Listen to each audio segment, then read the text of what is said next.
आज हम चर्चा करेंगे समांतर प्लेट संधारित्र को लेकर, पैरेलल प्लेट कैपेसिटर। पिछले वीडियो में हमने जाना कि जो कैपेसिटर है उनमें दोनों प्लेटों पर समान परिमाण और विपरीत प्रकृति का आवेश होता है।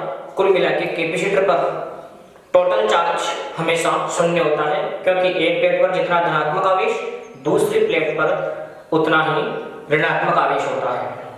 जो संधारित्र है वो किसी भी शेप में हो सकता है। संधारित्र गोलीय भी हो सकता है, बेलनाकार भी हो सकता है और समांतर प्लेट संधारित्र भी हो सकता है।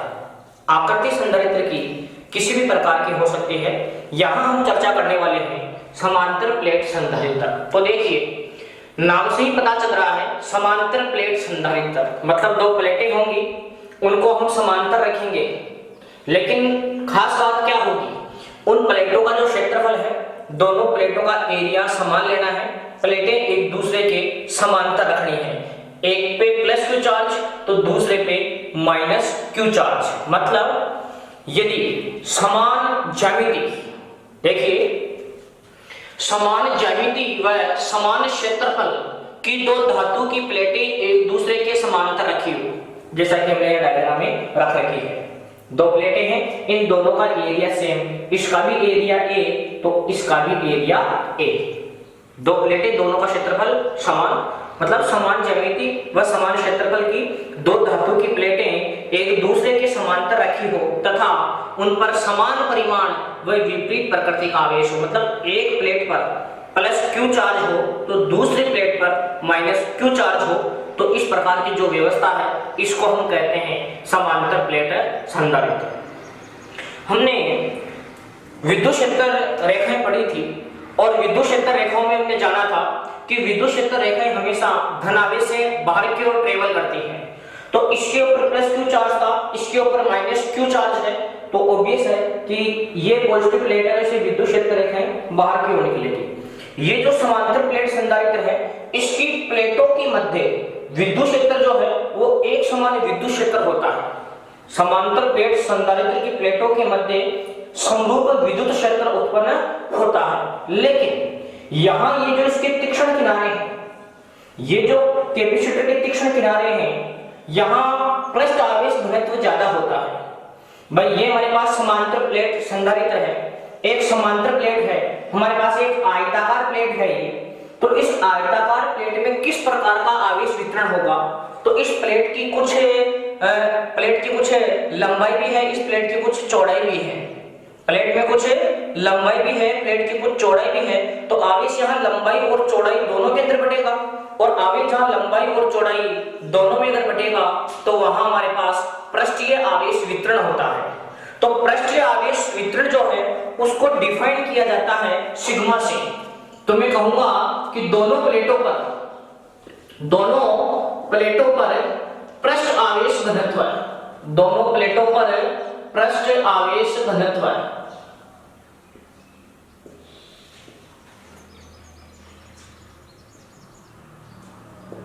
दोनों प्लेटों पर पृष्ठ आवेश घनत्व है, सिग्मा से रिप्रेजेंट करेंगे और सिग्मा इक्वल टू होगा हमारे पास Q अपॉन एरिया। पृष्ठ आवेश घनत्व होता है चार्ज अपॉन एरिया की जो चार्ज है वो किसमें बटा हुआ है, तो हमारे पास जो चार्ज है यहाँ पर वो क्षेत्रफल के अंदर बटा हुआ है। क्षेत्रफल का मतलब लंबाई और चौड़ाई दोनों के अंदर बटा हुआ है। तो इस स्थिति में ये हमारे पास जो समांतर प्लेट संधारित्र है, इनकी दोनों प्लेटों पर पृष्ठ आवेश घनत्व बनेगा sigma equal to Q upon A. Sigma equal to Q upon A. अब देखिए ये बात हमने पढ़ा पृष्ठ आवेश घनत्व को लेकर, लेकिन इन प्लेटों के बीच में विद्युत क्षेत्र कितना बनेगा, इन प्लेटों के बीच में विद्युत क्षेत्र कितना बनेगा, तो ध्यान रखें इन दोनों प्लेटों के मध्य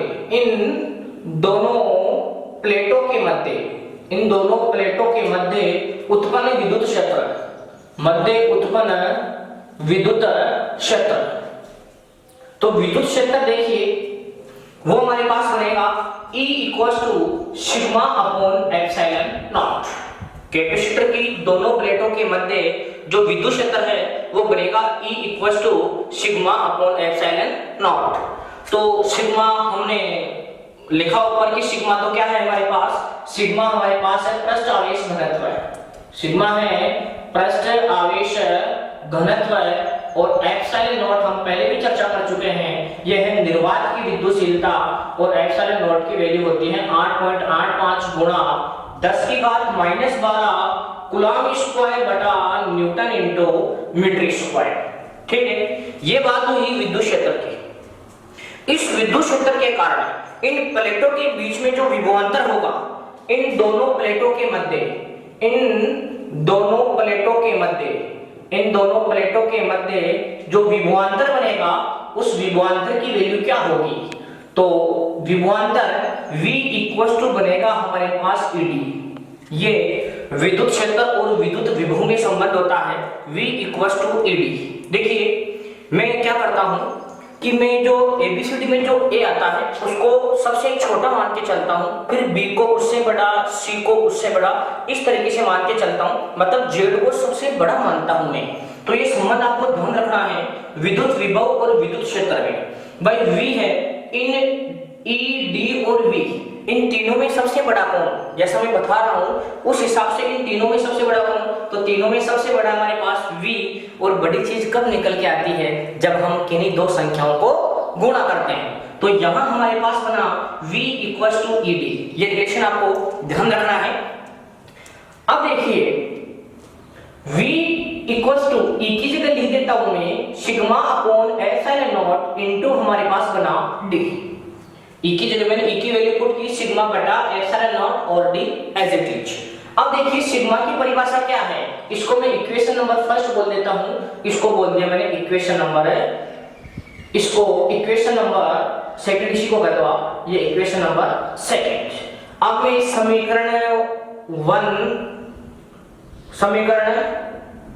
1 की जो वैल्यू है वो हम 2 में रख देंगे, समीकरण 1 को 2 में रखने पर, ध्यान दीजिए 2 में रखने पर क्या बनेगा, ये V इक्वल टू सिग्मा की जगह लिख दूंगा Q अपॉन एरिया, सिग्मा की जगह Q upon area epsilon naught as it is, और साथ में हमारे पास क्या आ रहा है D। तो ये हमने पता कर लिया क्या कि इन जो समांतर प्लेट जो संधारित्र है, इसकी दोनों प्लेटों के मध्य कितना विभवांतर बनेगा, तो विभवांतर बनेगा हमारे पास QD बटा A एप्सिलॉन नॉट। लेकिन हमारा टारगेट है धारिता पता करना, हम निकाल रहे हैं समांतर प्लेट संधारित्र की धारिता क्या होगी। तो धारिता का हमने फॉर्मूला पढ़ा भाई, कल हमने पढ़ा था कि Q equal to C, Q for queen, रानी बड़ी है ना, तो रानी दोनों के गुणा के बराबर होगी, तभी बड़ी संख्या निकल के आएगी। ठीक है, यहाँ V से नहीं समझे कि V बड़ा है, उस तरीके से नहीं समझे आप इसको। ठीक है, Q इक्वल टू C, तो यहां से हमारे पास C का फॉर्मूला बनेगा भाई, ये V इधर बटा में चला जाएगा, तो C इक्वल टू हमारे पास बनेगा Q upon V। C equal to बनेगा हमारे पास Q अपॉन V, तो मैं Q को Q ही रहने देता हूं और V की जगह लिख देता हूं मैं epsilon naught A upon D, epsilon naught A upon D लिख देता हूं मैं।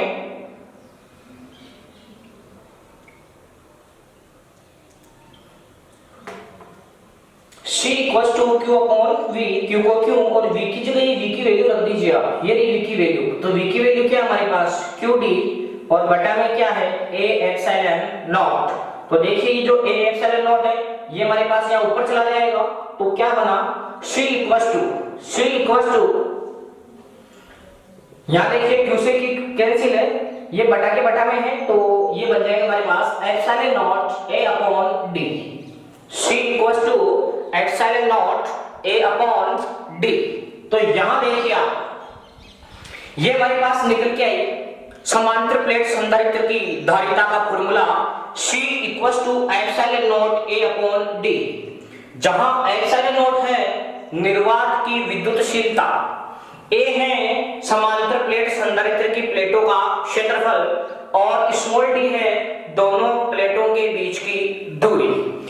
यहां जो धारिता है वो क्षेत्रफल के समानुपाती है, यहां धारिता क्षेत्रफल के समानुपाती है, और जो धारिता है वो दूरी के क्या है, प्लेटों के बीच की दूरी के क्या है, व्युत्क्रमानुपाती। मतलब यहां से अगर ए का मान बढ़ेगा तो डेफिनेट है कि सी का मान बढ़ेगा, और दूसरा यहां से अगर डी का मान घटेगा तो धारिता का मान बढ़ेगा। भाई यूनिवर्सली प्रोपोर्शनल है, डी अगर घटेगा तो धारिता का मान बढ़ेगा। तो यहां हमारे पास समांतर प्लेट संधारित्र की धारिता को बढ़ाने के दो तरीके हुए। पहला तरीका तो ये कि आप क्या करो, धारिता को अगर बढ़ाना है तो प्लेटों का क्षेत्रफल बढ़ा दो। दूसरा है कि धारिता को बढ़ाना है तो प्लेटों के बीच की दूरी को क्या कर दो, कम। दो तरीके हुए, लेकिन इन दोनों में से ज्यादा अच्छा तरीका क्या है, तो ज्यादा अच्छा तरीका है दूरी को घटाना। समांतर प्लेट संधारित्र में अगर प्लेटों के बीच की दूरी को घटा दिया जाए तो उसकी धारिता बढ़ जाती है। ये ज्यादा अच्छा उपाय है। क्यों? क्योंकि हम किसी भी चीज का जो क्षेत्रफल है वो कहां तक बढ़ाएंगे।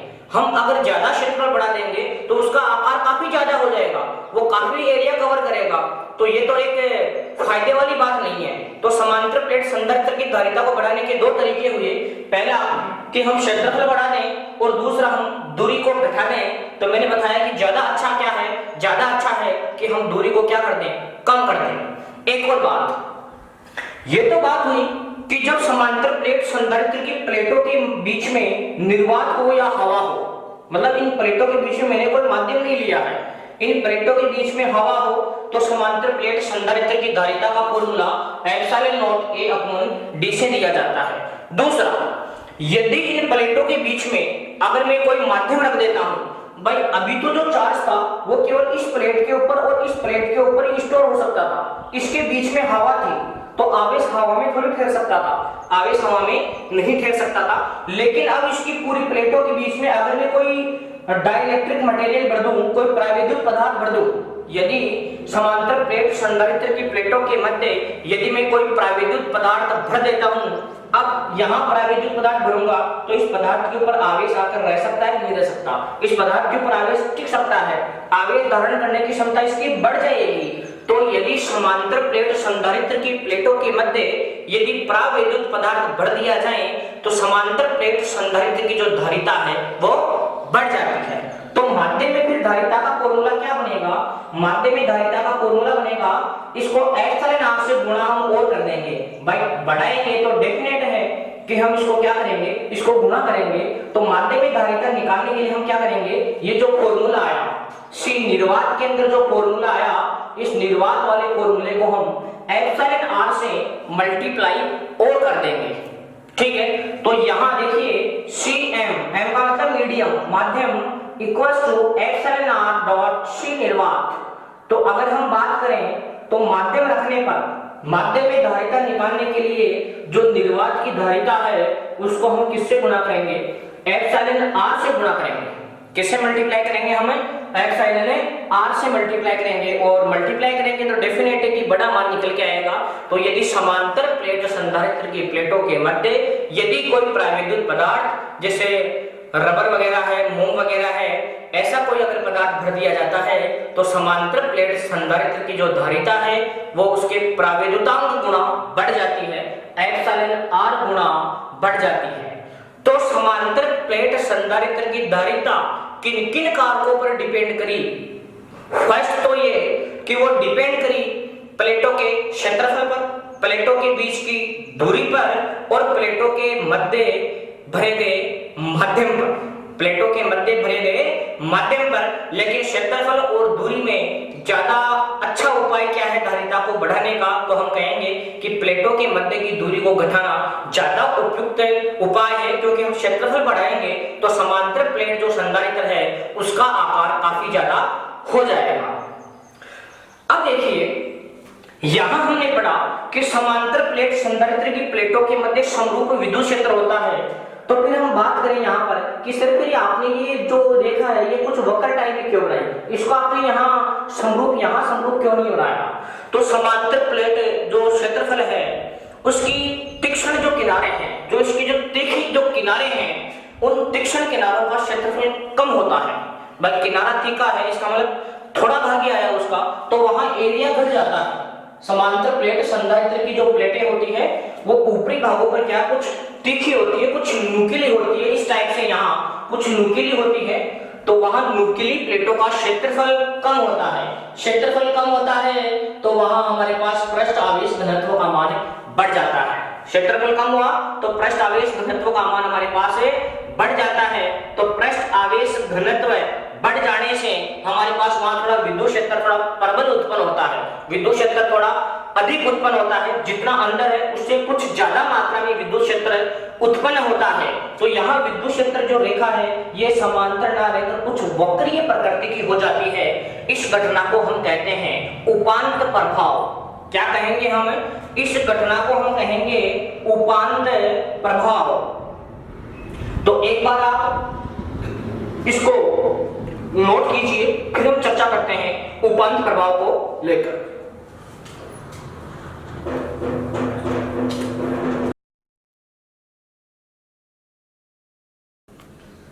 तो हम बात कर रहे थे उपांत प्रभाव की। उपांत प्रभाव क्या होता है कि समांतर प्लेट संधारित्र के ये जो तीक्ष्ण किनारे हैं, इन तीक्ष्ण किनारों का क्षेत्रफल कम होता है। देखिए सिग्मा इक्वल्स टू हमने पढ़ा क्यू अपॉन एरिया। किनारे अगर तीखे हैं तो छोटा भाग ही होगा, बड़ा भाग होगा, तो उसका एरिया कम होगा। एरिया कम होने से सिग्मा बढ़ जाता है। ठीक है, अब हमने विद्युत क्षेत्र पढ़ा कि E इक्वल्स टू होता है सिग्मा बटा एप्सिलॉन नॉट। अगर डेफिनेट है कि सिग्मा अगर बढ़ेगा तो वहां हमारे पास विद्युत क्षेत्र भी बढ़ेगा, विद्युत क्षेत्र का मान बढ़ जाता है। इस वजह से यहाँ ये जो विद्युत क्षेत्र रेखाएं हैं ये इनके समांतर ना रहकर कुछ ऐसे वक्रीय प्रकृति की हो जाती है, और इसी घटना को हम जानते हैं उपांत प्रभाव के नाम से। तो कैसे डिफाइन करेंगे कि समांतर प्लेट संधारित्र के तीक्ष्ण किनारों का क्षेत्रफल कम होने के कारण, समांतर प्लेट संधारित्र के तीक्ष्ण किनारों का क्षेत्रफल कम होने के कारण पृष्ठ आवेश घनत्व अधिक हो जाता है। इस कारण विद्युत क्षेत्र रेखाएं समांतर ना रहकर कुछ वक्रीय प्रकृति की हो जाती है। इसी घटना को हम मान के चलते हैं उपांत प्रभाव। लेकिन याद रखें दोस्तों, जब हम समांतर प्लेट संधारित्र का डेरिवेशन करते हैं तो इनकी प्लेटों के मध्य विद्युत क्षेत्र एक समान विद्युत क्षेत्र मान के करते हैं, समरूप विद्युत क्षेत्र मान के करते हैं। देखा होगा आपने, लगभग विद्युत क्षेत्र हमारे पास समरूप है। तो जब हम इसका डेरिवेशन करते हैं तो विद्युत क्षेत्र को इसकी प्लेटों के मध्य समरूप माना जाता है। दूसरा, अभी हमने पढ़ा था कि समांतर प्लेट और संधारित्र की प्लेटों के मध्य विद्युत क्षेत्र कितना होता है। तो समांतर प्लेट संधारित्र की प्लेटों के मध्य विद्युत क्षेत्र होता है E इक्वल्स टू सिग्मा बटा एप्सिलॉन नॉट। ये आया कहां से, ये मैंने कैसे लिखा, उस चीज को हम समझने की कोशिश करते हैं। तो देखिए ये हमारे पास एक प्लेट है पॉजिटिव थी, ये एक पॉजिटिव प्लेट थी। ठीक है, ये कैपेसिटर समांतर प्लेट संधारित्र की ये पॉजिटिव प्लेट थी, इसको मैंने बैटरी से चार्ज किया। ठीक है, ये डायग्राम कुछ इस तरीके का था कि यहाँ मैंने इसको बैटरी से चार्ज किया।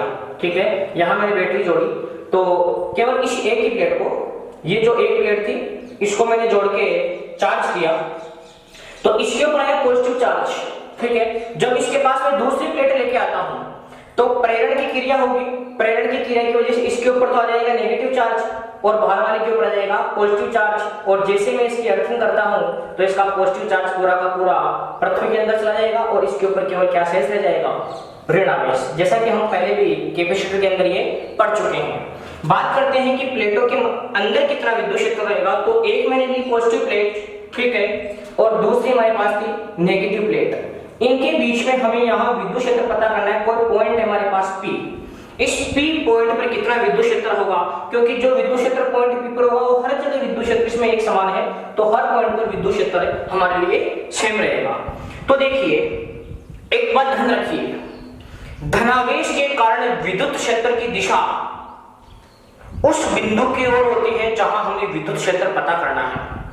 वापस रिपीट कर रहा हूं, धनात्मक आवेश के कारण विद्युत क्षेत्र की दिशा उसी बिंदु की ओर होती है जहां हमें विद्युत क्षेत्र पता करना है। तो इसकी वजह से, इस प्लस वाली प्लेट की वजह से, धनात्मक प्लेट की वजह से हमारे पास विद्युत क्षेत्र की दिशा इधर होगी। धनात्मक के कारण दिशा उधर ही होती है जिधर पता करना है। ऋणात्मक प्लेट के कारण दिशा जिस बिंदु पर पता कर रहे हैं उस बिंदु के विपरीत होती है। तो कौन सी बिंदु पर पता कर रहे हैं, P पर। अगर ये पॉजिटिव प्लेट होती तो इसकी दिशा इधर ही बढ़ जाती, भाई धनात्मक के कारण तो दिशा उधर होती है जिधर हमें विद्युत क्षेत्र पता करना है, लेकिन ये तो हमारे पास ऋणात्मक प्लेट है, तो ऋणात्मक प्लेट के कारण विद्युत क्षेत्र की दिशा जिस बिंदु पर ज्ञात कर रहे हैं उस बिंदु के ओर नहीं, उस बिंदु के विपरीत ओर होगी। तो इसकी वजह से हमारे पास जो E2 बनेगा वो E2 इस डायरेक्शन में बनेगा, इस दिशा में बनेगा। यहां अगर पॉजिटिव प्लेट होती तो E2 हमारे पास इधर बनता। भाई धनात्मक, देखिए ये हमारे पास पॉइंट P था, धनात्मक प्लेट के कारण तो विद्युत क्षेत्र उधर ही जिधर हमें जिस बिंदु पर हमें विद्युत क्षेत्र पता करना है। ऋणात्मक प्लेट के कारण विद्युत क्षेत्र जिस बिंदु पर पता करना है उस बिंदु के विपरीत ओर होती है विद्युत क्षेत्र की दिशा। तो धनात्मक प्लेट के कारण मैंने विद्युत क्षेत्र यहां पता करना था, तो दिशा मैंने इसकी ओर बनाई, ये मैंने बनाया E1, ठीक है। ऋणात्मक प्लेट के कारण विद्युत क्षेत्र की दिशा जिस बिंदु पर पता कर रहे हैं उस बिंदु की ओर नहीं, उस बिंदु के विपरीत, तो हमने बनाया E2 को कुछ इस डायरेक्शन में। तो देखिए इस प्लेट की वजह से E1 हमारे पास बनेगा सिग्मा बटा 2 एप्सिलॉन नॉट और E2 भी बनेगा सिग्मा बटा 2 एप्सिलॉन नॉट। E1 और E2 दोनों एक ही दिशा में हैं, E1 और E2 दोनों एक ही दिशा में हैं, तो इन दोनों का जो परिणामी विद्युत क्षेत्र है वो जुड़ेगा या घटेगा? तो इन दोनों का परिणामी विद्युत क्षेत्र जुड़ेगा क्योंकि दोनों एक ही दिशा में हैं। जैसे इस चीज को हम समझते हैं ब्लॉक के माध्यम से। जैसे ये हमारे पास कोई ब्लॉक है, ठीक है, कोई आदमी इधर बल लगा रहा है, इसके ऊपर 10 न्यूटन का बल इधर लगा रहा है, दूसरा आदमी 5 न्यूटन का बल इधर लगा रहा है, तो ये किधर गति करेगी? तो डेफिनेट है इधर गति करेगी। कितने न्यूटन बल से गति करेगी? तो हम कहेंगे कि साहब 15 न्यूटन बल से गति करेगी। क्यों? क्योंकि पहला आदमी 10 न्यूटन बल से इधर खींच रहा था, दूसरा भी 5 न्यूटन बल से इधर ही खींच रहा है, तो कुल मिला के 15 न्यूटन के बल से वस्तु इधर गति करेगी। तो जब दोनों बल एक ही दिशा में थे तो हमने क्या किया? दोनों बलों को जोड़ा हमने। तो यहाँ भी हम ये काम करेंगे, परिणामी जो E था उसको हम लिख देंगे क्या? E1 प्लस E2 और E इक्वल्स टू हमारे पास वही दोनों की वैल्यू पुट करेंगे, सिग्मा बटा एप्सिलॉन 2 एप्सिलॉन नॉट और सिग्मा बटा 2 एप्सिलॉन नॉट। तो एलसीएम आपको पता है, तो ये भी सिग्मा, ये भी सिग्मा, सिग्मा सिग्मा 2 सिग्मा बटा 2 एप्सिलॉन नॉट, 2 से 2 कैंसिल आउट, तो ये हमारे पास बन गया सिग्मा बटा एप्सिलॉन नॉट। इसलिए मैंने लिख दिया था कि समांतर प्लेट संधारित्र की प्लेटों के मध्य कितना विद्युत क्षेत्र होता है, तो हम कहेंगे सिग्मा बटा एप्सिलॉन नॉट। समांतर प्लेट संधारित्र की प्लेटों के मध्य कितना विभवांतर होता है, तो हमने पढ़ा था V इक्वल्स टू ED, ये जो E का मान आया उसको D से गुणा कर देंगे तो विभव बढ़ जाएगा, पढ़ा हमने अभी, सिग्मा बटा एप्सिलॉन नॉट इनटू D। तो ये हमने एक चर्चा की समांतर प्लेट है संधारित्र को लेकर। आई होप कि आपको समझ में आया होगा। समांतर प्लेट संधारित्र में अब हम पढ़ने वाले हैं कि समांतर प्लेट संधारित्र की प्लेटों के मध्य यदि स्मॉल t मोटाई की कोई पट्टिका रख दी जाए तो फिर धारिता क्या बनेगी? ठीक है, तो ये मैंने एक समांतर दो प्लेटें ली एक दूसरे के समांतर, ये मैंने समांतर प्लेट संधारित्र बनाया, इसके बीच में मैंने एक स्मॉल t मोटाई की पट्टिका रख दी जिसका प्रावेदुतांक है एप्सिलॉन r। प्रावेदुतांक क्या है? Epsilon r। तो यहाँ देखिए पिछला जो हमने डेरिवेशन पढ़ा उसमें तो पूरे अंदर टोटल हवा थी, या फिर हमने देखा कि अगर पूरे के अंदर एक समान रूप से एप्सिलॉन r प्रावेदुतांक का अगर माध्यम रख दो, इस पूरे को पैक कर दो एप्सिलॉन r प्रावेदुतांक के किसी पदार्थ से, तो धारिता एप्सिलॉन r गुना बढ़ जाती है। लेकिन अब बात यह है कि मैं केवल t मोटाई की एक पट्टिका रखूं, तो देखिए इस पट्टिका की इधर भी हवा है और इस पट्टिका के इधर भी हवा है। तो सबसे पहले हम विद्युत क्षेत्र लिखते हैं, एक तो विद्युत क्षेत्र लिखेंगे हम एयर के अंदर और एक विद्युत क्षेत्र लिखेंगे हम मीडियम के अंदर। तो देखिए एयर के अंदर हमारे पास विद्युत क्षेत्र क्या बनेगा? E का मान अगर एयर में निकालूं तो अभी भी हमने पढ़ा कि समांतर प्लेट संधारित्र की प्लेटों के मध्य विद्युत क्षेत्र होता है E इक्वल्स टू सिग्मा बटा एप्सिलॉन नॉट। ए का मतलब है एयर, हवा में।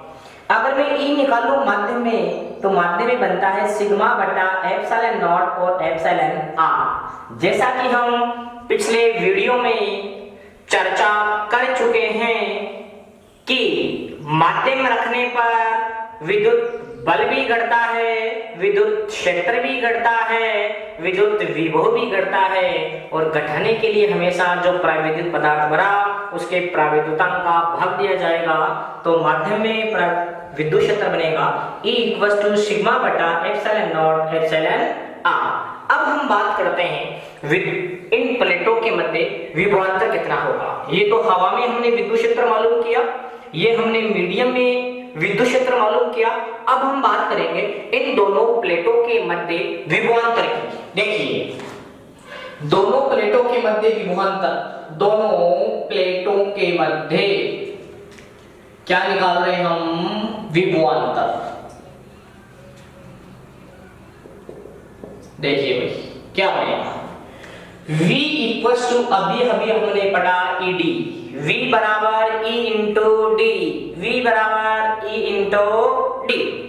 यहां देखिए V जो है वो दो तरीके से बन रहा है, कुछ तो V एयर के अंदर बन रहा है और कुछ V मीडियम के अंदर बन रहा है। V भाई यहाँ हमारे पास इधर यहाँ भी हवा है, इस भाग के अंदर भी हवा है और इस भाग के अंदर भी हवा है, तो V कुछ एयर का भी है और V कुछ मीडियम का भी है। तो V = ये V बराबर बनेगा ED, और यहां भी V का फॉर्मूला लिख दो क्या, यहां देखिए V = E इंटू डी। यहां कहां निकाल रहे हैं हम, एयर में, हवा में निकाल रहे हैं, तो यहां हम मोटाई लेंगे हवा की। इस प्लेटों के बीच में हवा की मोटाई कितनी होगी, तो यहां भी हवा है और यहां भी हवा है। टोटल प्लेटों के बीच की दूरी थी स्मॉल d। इसमें से अगर प्लेट की मोटाई घटा देता हूं तो क्या ये वाला भाग और ये वाला भाग बच जाएगा क्या, बिल्कुल बच जाएगा साहब। तो हम क्या लिख देंगे, एयर की मोटाई d में से क्या घटा देंगे, t। भाई टोटल में से अगर माध्यम की मोटाई घटा दूं तो हवा की मोटाई बच जाएगी, तो ये हमारे पास बन जाएगा E, और हवा की मोटाई हमारे पास बनेगी d इंटू टी। और ये E कहां है, एयर में है या मीडियम में है, तो एयर के लिए निकाले तो यहाँ E एयर में इंटू हवा की मोटाई प्लस Vm, वही V यहाँ भी ED, लेकिन यहाँ E किस में आएगा, मीडियम में, इंटू मीडियम की मोटाई कितनी है, स्मॉल d, मीडियम की मोटाई।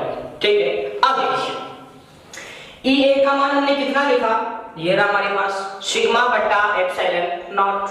लिखिए सिग्मा बटा epsilon not into d minus T plus EM electric field in medium, माध्यम में विद्युत क्षेत्र, ये रहा सिग्मा बटा epsilon not epsilon r into T. ठीक है, दोनों में जो कॉमन आ रहा है उसको कॉमन रखिए। V = सिग्मा बटा एप्सिलॉन नॉट कॉमन, यहां से बना d माइनस टी प्लस यहां से बचा t अपॉन एप्सिलॉन r। ये हमने पता किया क्या, कि जब समांतर प्लेट संधारित्र की प्लेटों के मध्य T मोटाई की कोई पट्टिका रख दूं तो प्लेटों के मध्य विभवांतर कितना बनेगा, इतना बनेगा। इसको हम बोल देंगे इक्वेशन फर्स्ट। लेकिन हमारा टारगेट तो धारिता निकालना है, तो हमने कल पढ़ा था क्वीन क्यू दोनों के गुणा के बराबर, तो यहां से C निकालेंगे तो ये बनेगा Q अपॉन V। तो C = Q को Q ही रहने दीजिए और V की जगह V का मान लिख दीजिए।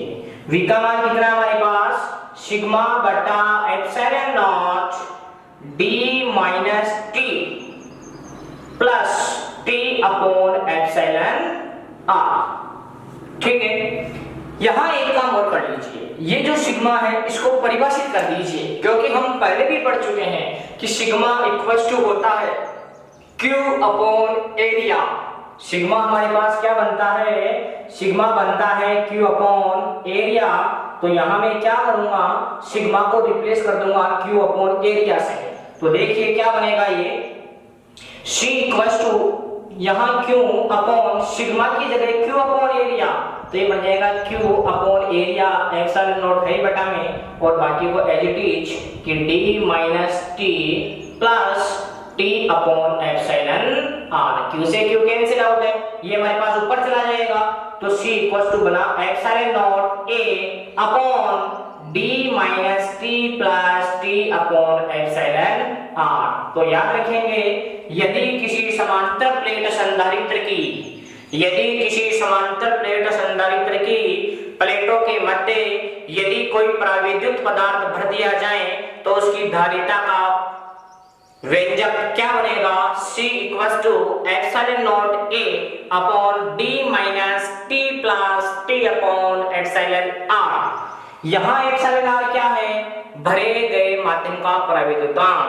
आपने समांतर प्लेट संधारित्र की प्लेटों के मध्य कौन सा पदार्थ भरा है, उस पदार्थ का प्राविद्युतांक है εr। यदि मैं सिंपल बात करूं, अब मैं बात करूं कि यदि मैंने यहाँ हवा की कि यहाँ हमारे पास एयर है इसके प्लेटों के मध्य, तो एयर का एक्सेलर कितना होता है? 1। हवा का प्राविद्युतांक हमारे पास 1 होता है, तो यहाँ 1 रखेंगे तो ये T रहेगा, T से T कैंसिल हो जाएगा, सेम वही फॉर्मूला बढ़ जाएगा, C = ε0 A अपॉन D। लेकिन एक ध्यान दीजिए, यदि मैं धातु भर दी जाए, यदि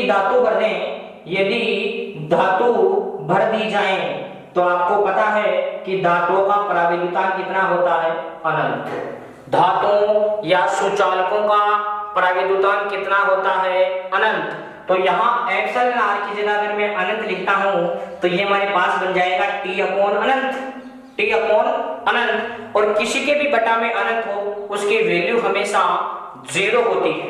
तो फॉर्मूला क्या रह जाएगा हमारे पास? सिर्फ C = ε0 A upon D minus T, ये फॉर्मूला रह जाएगा यदि किसी समांतर प्लेट संधारित्र की प्लेटों के मध्य T मोटाई की अगर कोई धातु रख दी जाए, क्योंकि धातु का प्राविद्युतांक अनंत, जैसे मैं यहाँ T बटा अनंत करता हूँ इसकी वैल्यू हो जाएगी 0, तो बचा क्या नीचे केवल D माइनस T। तो धातु बढ़ने पर फॉर्मूला बनेगा C = ε0 A बटा D माइनस T। नोट कीजिए इसको। अब हम बात कर रहे हैं कि समांतर प्लेट संधारित्र की प्लेटों के मध्य अलग अलग मोटाई व अलग अलग प्राविद्युत पदार्थ की पट्टिकाएं रखते हैं, तो क्या धारिता निकल के आएगी? तो हमने जब एक पट्टिका रखी थी, एक पट्टिका के लिए हमने फॉर्मूला क्या पढ़ा था? C = ε0 A upon D minus T plus T upon εr। जब हमने अभी पिछले डेरिवेशन में हमने पढ़ा कि केवल T मोटाई की एक ही पट्टिका रखो तो धारिता हमारे पास बनी थी C = ε0 A upon D minus T plus T upon εr। अब देखिए यहाँ हमारे पास क्या धारिता बन जाएगी? C = ε0 A upon D minus, अब यहाँ एक ही मोटाई थोड़ी है, यहाँ हमारे पास खूब सारी मोटाई है, तो सभी को बनाएंगे T1 T2 T3 इस तरीके से Tn, ठीक है, प्लस T अपॉन εr। वहां तो केवल हमने एक ही पट्टिका रखी थी इसलिए T अपॉन εr लिखा, यहाँ मैं लिखूंगा T1 upon εr1 plus T2 upon εr2 plus T3 upon εr3 इस तरीके से। तो यदि समांतर प्लेट संधारित्र की प्लेटों के मध्य यदि अलग अलग प्राविद्युतांक में अलग अलग प्राविद्युतांक और अलग अलग मोटाई की अगर पट्टिकाएं रख दूं तो धारिता का जो फॉर्मूला है हम यहाँ से देंगे C = ε0 A upon D minus T। वहाँ तो एक ही मोटाई थी T, यहाँ टोटल T को हम लेस कर देंगे, वहाँ T अपॉन εr क्योंकि एक ही माध्यम था, यहाँ मोटाई भी लग लगे मध्यम भी लग लगे, तो T1 बटा εr1 प्लस T2 बटा εr2 प्लस T3 बटा εr3 इस तरीके से हमारा डेरिवेशन हो जाएगा। तो आप यहाँ क्या करेंगे, इसको थोड़ा नोट नहीं करेंगे, आप इसको माइंड में लिखेंगे कि ये मैंने चीज लिखी कहाँ से है, ये मैंने पिछले वाले डेरिवेशन से ही नोट की है। तो आप आराम से न्यूटन के डायग्राम बनाएं और ये जो फॉर्मूला है इसका नोट करें।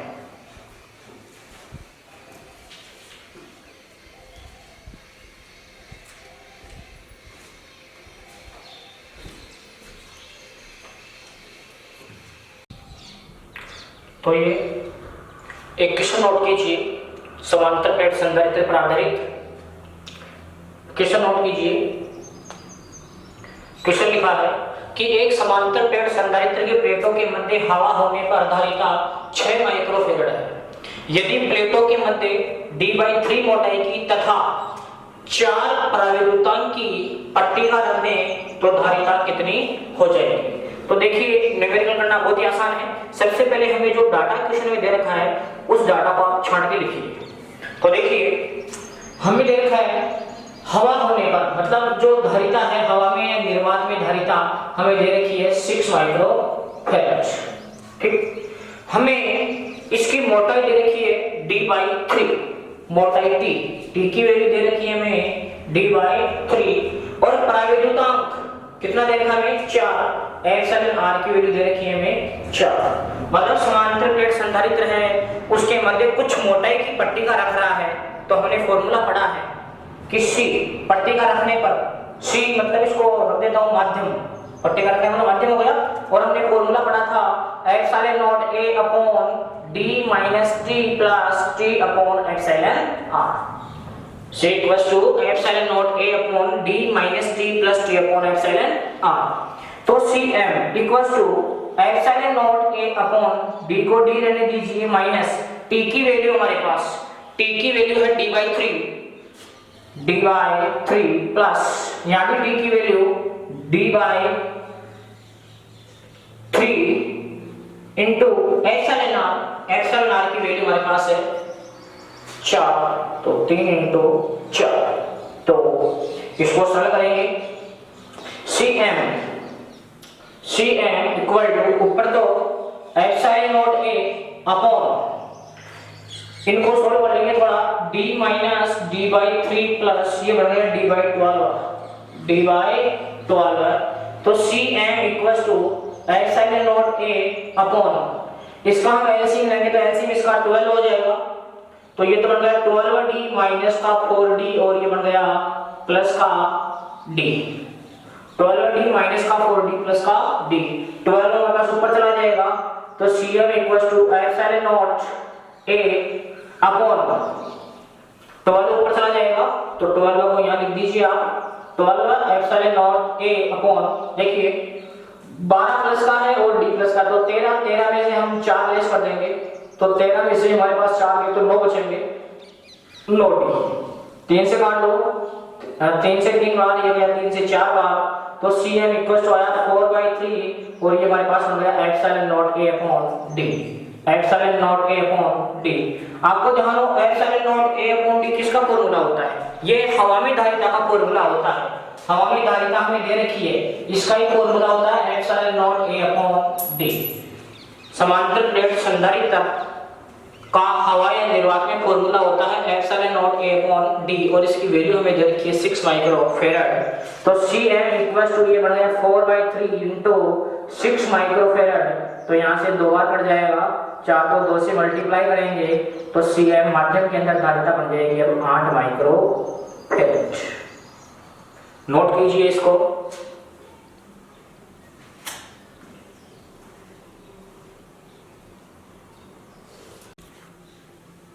तो दोस्तों आज का वीडियो हम यहीं तक रखते हैं, फिर मिलते हैं एक नए वीडियो के साथ। जय हिंद, जय भारत।